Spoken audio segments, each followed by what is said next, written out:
Hello నమస్తే welcome to Anantha TV.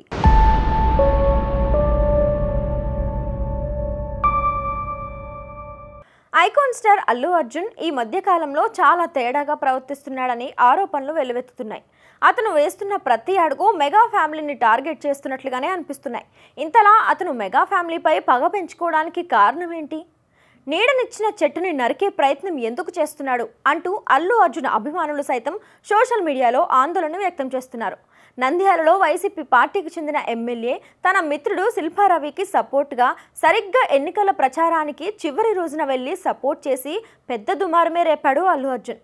ఇదేంటి అని అడగ్గా, నేను పార్టీకి సపోర్ట్ చేయడానికి రాలేదు, నేను ఏ పార్టీకి చెందిన వాడిని కాదు, కేవలం నా మిత్రుడు కోసమే వచ్చాను, ఆయన పిలవకపోయినా పని కట్టుకొని మరీ వచ్చాను అని సోషల్ మీడియా ముందు చెప్పుకొచ్చాడు. దీనిపై సోషల్ మీడియాలో గత 3 నెలల నుండి పెద్ద ఎత్తున చర్చలు నడుస్తూనే ఉన్నాయి. నాగబాబు సైతం దీనిపై పరోక్షంగా తన అసంతృప్తిని అయితే వ్యక్తం చేశాడు. మళ్ళీ దీనిపై ఒక ప్రీ రిలీజ్ ఈవెంట్లో అల్లు అర్జున్ కౌంటర్స్ ఇవ్వడం, ఆయన మావయ్య సైతం లైవ్ డిబేట్స్కు వెళ్లి కూర్చొని పవన్ కళ్యాణ్ పై విమర్శలు చేయడం, దీనికి జనసేన పార్టీ ఎమ్మెల్యేల నుండి చాలా తీవ్ర స్థాయిలో అల్లు అర్జున్కి కౌంటర్స్ ఇవ్వడం, ఇలాంటి సంఘటనలు మొత్తం కూడా మనం ఎన్నో చూసాం.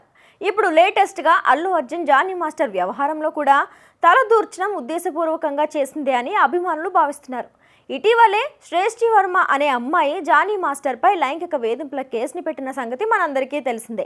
ఈ క్రమంలో జానీ మాస్టర్ తనను సినిమా అవకాశాలు రానివ్వకుండా చేస్తాను అంటూ బెదిరించినట్లుగా ఆ అమ్మాయి చెప్పుకొచ్చింది. దీనిపై అల్లు అర్జున్ వెంటనే స్పందిస్తూ ఆ అమ్మాయికి అండగా ఉంటానని, తన తదుపరి చిత్రాలలో ఆ అమ్మాయికి కొరియోగ్రఫీ ఛాన్స్ ఇస్తానని ఫిలిం ఛాంబర్స్కి తన మేనేజర్ చేత చెప్పించాడు. జానీ మాస్టర్ జనసేన పార్టీకి సంబంధించిన నాయకుడు, అంతేకాకుండా మెగా ఫ్యామిలీకి బాగా దగ్గరైనవాడు.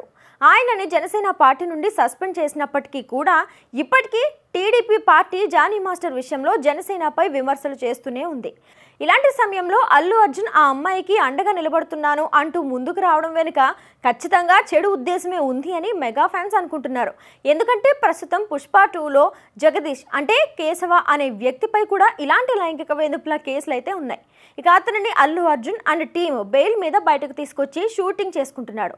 అన్యాయంపై స్పందించి గొప్ప మనసున్న అల్లు అర్జున్ జగదీష్ని తన సినిమాలో ఎందుకు తీసుకున్నాడు అనేదే ఇప్పుడు పెద్ద ప్రశ్న.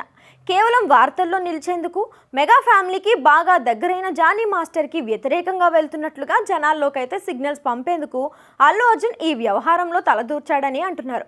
మరో విషయం ఏంటంటే, ఆయనే శ్రేష్ఠి వర్మ చేత కేసు వేయించాడు అని కూడా ఇండస్ట్రీలో ఒక టాక్ తెగ ప్రచారం సాగుతోంది.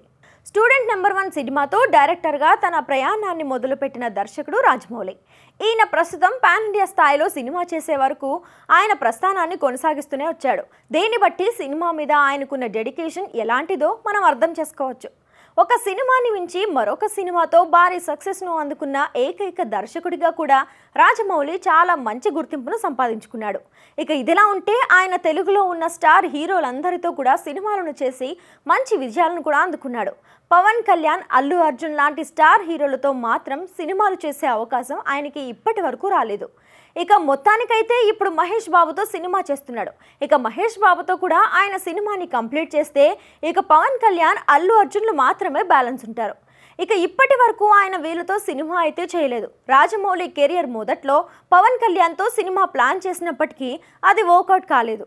మరి అల్లు అర్జున్తో రాజమౌళి ఎందుకు సినిమా చేయడం లేదు అనే డౌట్ ప్రతి ఒక్కరిలో ఉంది. నిజానికి రాజమౌళి అల్లు అర్జున్తో సినిమా చేయడానికి విపరీతంగా ప్రయత్నం చేసినప్పటికీ వీళ్ళ మధ్య కాంబినేషన్ అనేది సెట్ కావడం లేదు. ఇక రాజమౌళి ప్రస్తుతం మహేష్ బాబుతో చేస్తున్నాడు కాబట్టి ఈ సినిమా తర్వాత అల్లు అర్జున్తో చేసే అవకాశాలు కూడా ఉన్నట్లుగా తెలుస్తోంది. నిజానికి బాహుబలి సినిమా తర్వాత అల్లు అర్జున్ తమిళ సినిమా ఇండస్ట్రీలో ఉన్న అజిత్ని పెట్టి ఒక భారీ మల్టీ స్టారర్ సినిమా చేయాలని రాజమౌళి అనుకున్నాడు. కానీ అది కార్యరూపం దాల్చలేదు. ఇక దాంతో ఎన్టీఆర్, రామ్ చరణ్లను పెట్టి RRR సినిమా చేశాడు. ఆ సినిమా సూపర్ సక్సెస్ అవడమే కాకుండా రాజమౌళికి పాన్ ఇండియాలో స్టార్ డైరెక్టర్గా గుర్తింపు కూడా తీసుకుని వచ్చింది. ఇక ఇప్పుడు మహేష్ బాబుతో చేస్తున్న సినిమాతో తెలుగు సినిమా స్థాయిని పాన్ ఇండియా వైడ్గా విస్తరించాలనే ప్రయత్నంలో రాజమౌళి ఉన్నాడు. మరి ఆయన అనుకున్నట్లుగానే ఈ సినిమాతో భారీ సక్సెస్ సాధిస్తాడా, తెలుగు సినిమా స్థాయిని ప్రపంచ స్థాయికి తీసుకెళ్తాడా లేదా అనేది మాత్రం తెలియాలంటే మరికొద్ది రోజులు వెయిట్ చేయక తప్పదు.